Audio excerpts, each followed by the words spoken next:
You're listening to the Living Inside Out podcast, and I'm your host, Toks Aruoture. This is episode 89.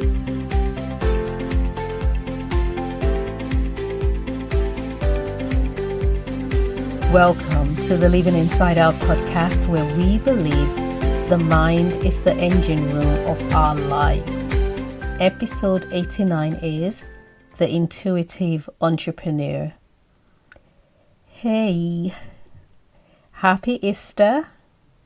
I am certain you're not listening to this on Easter Day, Sunday or Monday, but I am recording it at Easter time, so happy Easter. Well, I hope you had a wonderful Easter, which is the time when we celebrate and remember the death and resurrection of our Lord and Savior Jesus Christ. I can't help but think back to Easter as a child. As a child growing up in Benin, I recall church, that was a major part of Easter. Food, major part. Visitors coming in, major part. I think celebrations in Nigeria are always memorable. You know, we don't play with the days, the religious days, and that's both Christian and Muslim. And so I have fond memories. I remember one time I had this dress that my mom had bought me. So she had bought a mommy and me dress. So she had hers and I had mine, which I thought was absolutely innovative and very special. I was probably 7 or 8. I was excited to have a grown-up looking dress. It had pleats on it. It was a crepe dress. Mine was orange and cream, and mommy's was, I think it was all cream, but it was identical dresses, a little girl's version and a grown-up version. I was tricked by this dress. And finally, I got the opportunity to wear it at Easter time. Mommy called it a wash and wear dress, i.e. it didn't need ironing.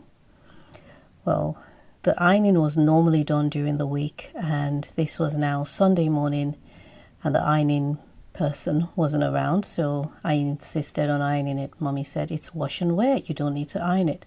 But I wanted it to be perfect. There was nothing wrong with that dress. Okay, but I just wanted it perfect. So off I go. Never ironed in my life before.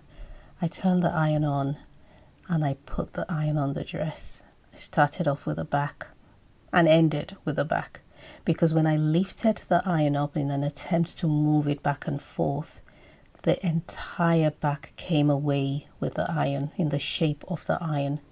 It burned. I was horrified, mortified. All the fights, I was just in a state. It was a double one for me, because on the one hand, I'm in big trouble. I disobeyed mom. I went and I ironed. Number 2, I burned the dress. Okay, in fact, there were 3 things. And then number 3 was now my beloved dress was gone. Well, guess what I did? I wore it like that because I was too scared. I didn't want my mom to see it. I just could not bear it. And I also really wanted the dress. I wanted the pleats, you see. I didn't have anything like that. I wore it like that, and I wore a little cardigan over it or something, and got away with it for a short period of time, and must have got the telling off of my life. I don't remember, but I do remember the pain of just losing and not having that dress being perfect. So what have you been up to? How has your week been? If you listen on Spotify and you saw that I had posted episode 88 and it didn't show up on Spotify, I sincerely apologize. I did not realize that Spotify had a specific type of file that it wouldn't accept, and that's because we've made some changes to the podcast production. The file came out in a different format. So sincere apologies. It's going to show up. It just wouldn't show up. It just didn't show up last week when it should have, and you'd end up getting 2 episodes instead of 1. But I hope you have been great. I have been spending the last week kind of going back into life following my holiday. I think I spent week 1 acting like a bride walking down the altar to meet a groom that she despised. That was week one for me after I came back from Nigeria, because I was just Lagos this and Lagos that everywhere I went, and I was still feeling the buzz, and I am still feeling the buzz. But I want to confess to you that in addition to still being all hyped up about Lagos and about Nigeria and about speaking in Nigeria, I also I'm feeling a bit of pressure from being in the UK. So I've got outlet on one end and I've got pressure on the other. So bear with me. I met up with a friend of mine. I was in conversation with a friend and we were talking about intuition. And he was saying to me, we were just talking about how we deal with individuals and situations and how we kind of gauge the person that we're dealing with ahead of time. How do we know that the person we're speaking to, whether it's business or personal, whether they are right for us? How can we tell when somebody has ulterior motives before they actually get one up on us? And I said to him that I think because of the fact that I'm a woman, I'm quite intuitive. And I know that a lot of women are intuitive. We just feel something. One example I shared was when I was in a friendship with a lady. I could not put my finger on what it was, but I just know that there was just something about her that made me feel very guarded around her. And years later, I turned out to be right. Actually, it wasn't even years, it was within a year. Turned out to be right. And what that did for me was I didn't end the relationship, but I redefined it. I've got an episode called Toxic Friendships where I talk about the different types of friendships that are toxic. And what's to note is that it's not necessarily the person that is always toxic. Sometimes it's the relationship, and it's the combination of you and the other person that makes it toxic. So I'd leave the details of that in the show notes. But intuition has played a very vital part in my journey personally as well as in business. I feel that I don't rely on it as much as I should, and sometimes I confess that I am torn between, am I being, a logical, sensible businesswoman / leader, or am I being an intuitive one, and is one better than the other? So there is this constant pull between trusting your intuition, which isn't always logical, because when you trust your intuition or you trust your gut, you're doing so without any physical evidence that what you're trusting in makes sense. And oftentimes there isn't anyone around you that also feels the same way that you do. So it can be risky, and it feels risky, but it certainly should not be ignored. As a teenager and well into my 20s, I knew nothing about half sizes because I'd always only heard about size 3 and 4 and 5 and 6. I thought shoe sizes always came in whole numbers because that's all I saw. So I thought I was a 7, but then 7s were too tight for me a lot of time. And then the sales girls will say to me, oh, you just need to break into them. It's leather. You just need to wear it around and break in. And I'd stuff my foot in there and accept that the tightness was normal. Sometimes it would be so unbearable that I'd have to go up a size to an 8, which was almost always too loose. And then I'd stuff cotton wool down the front. I remember when I purchased my first pair of Mary Jane shoes. They were Doc Martens. I was in love with the Mary Jane style forever, and I wanted Doc Martens because they lasted long and I loved the chunky feel that they had. It was burgundy. I loved and loathed that pair of shoes because they were meant to be an investment piece for a teenager that was barely employed, and yet they did not fit well. I got mine in an 8. I had cotton wool down the front, and it wasn't good enough because the cotton wool then pushed my feet away from the curve so that you can almost start to see my toes. It just was wrong. It was all wrong. And it wasn't until someone suggested going to Clark's shoes to measure my feet that I discovered, hey, that I was actually a 7.5. So these days, I find that I'm able to lean more into my intuition and trust that if it isn't working for me, then it's not for me. I no longer force fit my preferences to suit what society expects or what the status quo is. Tell me about you. Do you do the same? How do you know when something is for you, even if everything else around you is telling you that it's not, or vice versa? When it comes to employing staff, I've had to use my intuition too. And I'm talking from the first point of contact when you're doing the interviews right through to the end of the interview, beyond the interview. If you decide to hire them, everything, you've got to learn to use your intuition as well as the information that's put in front of you in form of a resume or an actual interview. But I've had moments where I've tried to override my intuition because what it's telling me is not what I want to hear. It's telling me this person looks good on paper, but she's going to cause problems with the rest of the staff. But I really want everything that her resume represents, and I want everything that she appears to represent. But my intuition is telling me that she's going to be troublesome. And I've had times when during interviews, I've asked a very weird random question. And honestly, this is just my intuition working. It's not even a question that I would have pre-planned to ask, right? Then I ask the question and a can of worms opens up. And I'm so glad because it reveals a lot. But this overriding of intuition thing, I think there's more to it than just wanting the answer to be correct.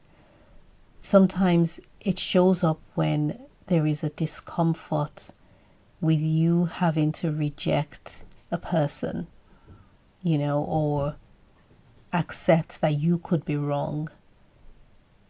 And it becomes a battle between, should I go with my intuition and therefore show myself as not reliable or not smart enough, or whatever lie the mind chooses to absorb?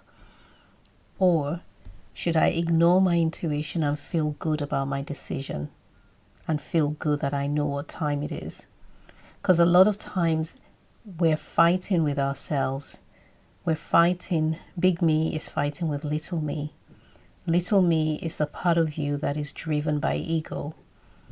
Big you is a part of you that's driven by your spirit, which is one with God. So these days, I'm more, intuition, I lean more into it. And I don't do so with a fear that I may come across as being whack or weird or silly.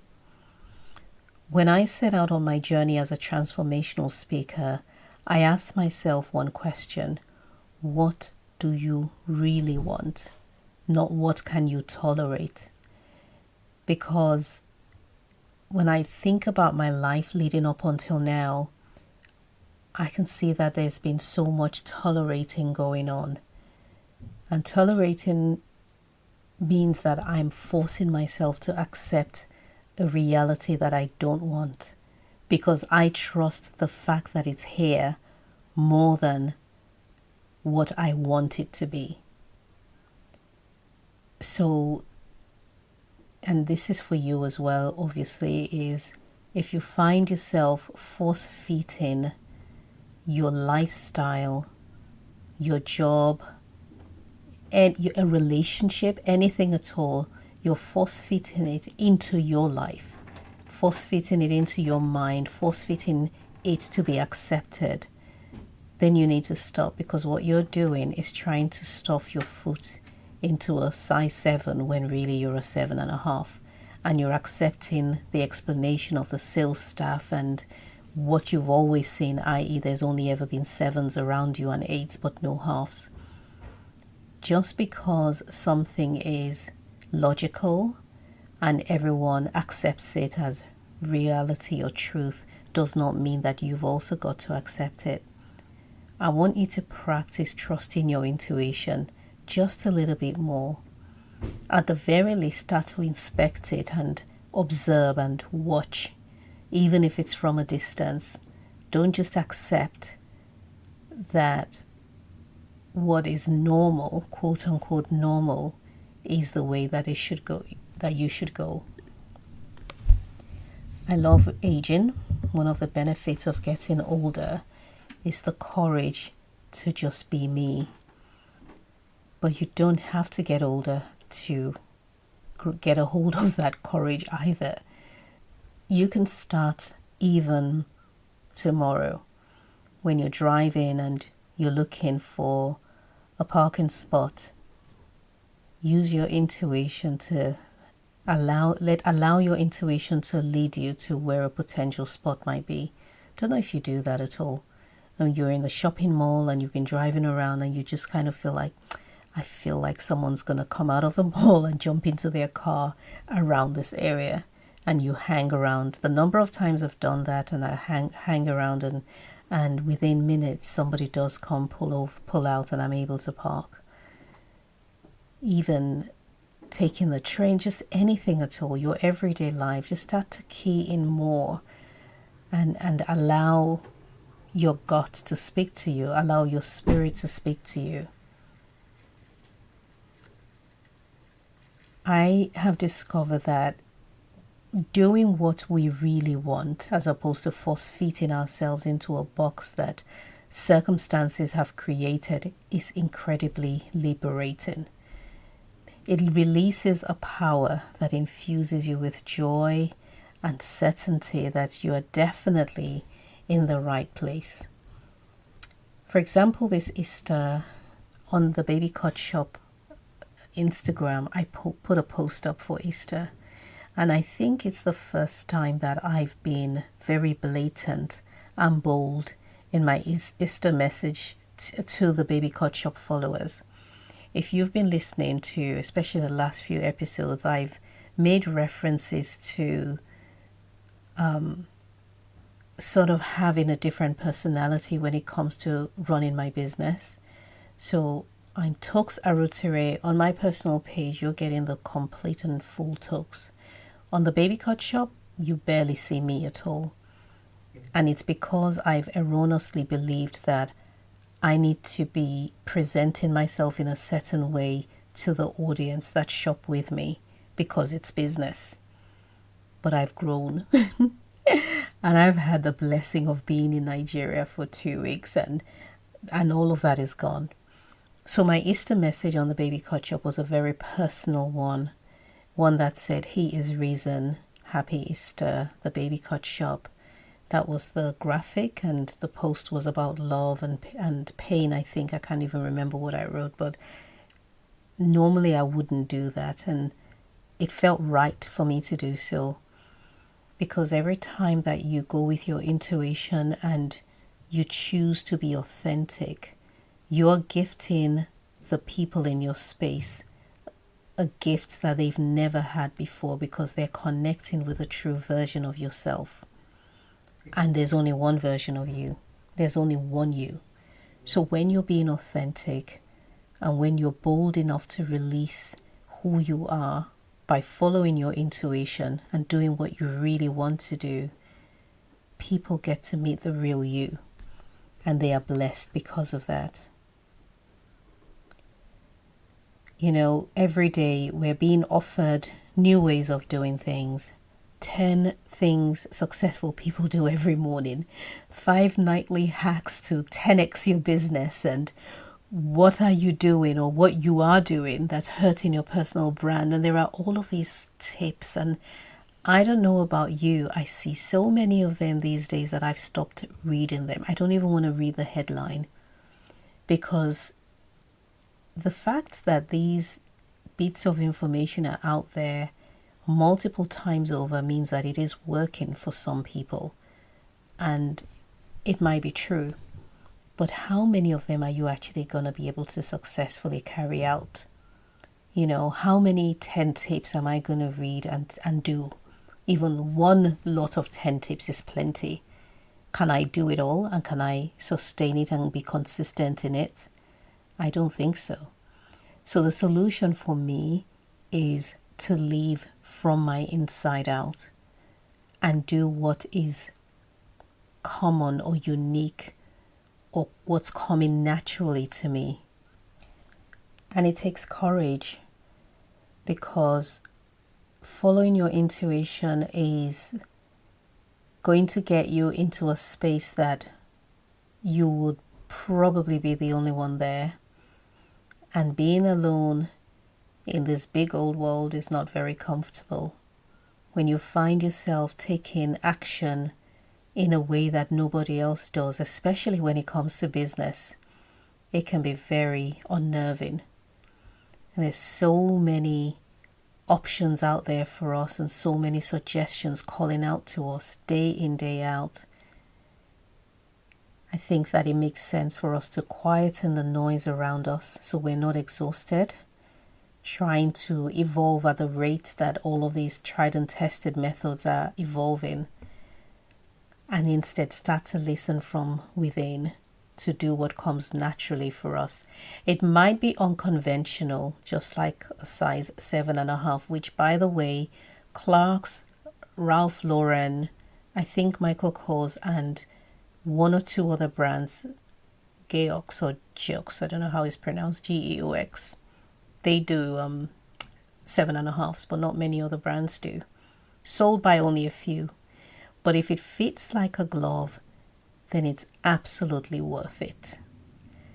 I want to thank you for listening to episode 89 of Living Inside Out. I don't take it for granted that you will spend 22 minutes and 41 seconds listening to me.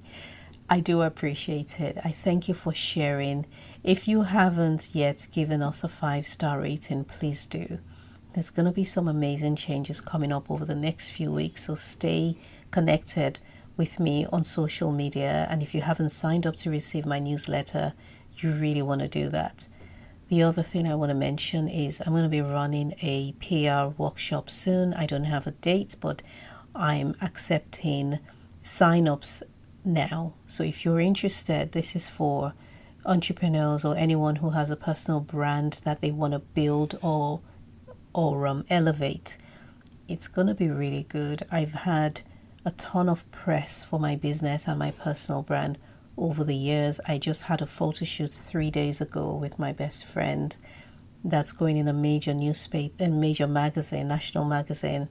So I've had a lot of press, and I would say 80% of the press I've got it myself. And the rest of it was for the short period I had a PR agent, where I learned everything there was to learn. So I want to encourage you to send an email to pa@toksaruoture.com if you are interested in joining in this PR workshop. There's a cost involved, but once we've got all your details and everything has been ironed out with the dates and so on, we'll let you know. The other thing is, you can always download Write Your Rockstar Story by heading to my website, toksaruoture.com. I'll leave a link in the show note to the exact page, so you can purchase the on-demand version of that, which is a 2-hour workshop, and you can do that at your own pace. If you want a little bit more than the DIY, then there is also the next level up, and there is a third level where I work directly with you to rewrite your story. Writing your story and owning your story is one of the most powerful and uplifting things you can do for yourself and for your personal brand. That was what I did that changed the trajectory of my life. If you haven't heard my TEDx talk, then you want to listen to it. It's called The Superpower of Authentic Storytelling, and it's on YouTube. I'm going to stop now. Have a wonderful week ahead. Thank you for listening.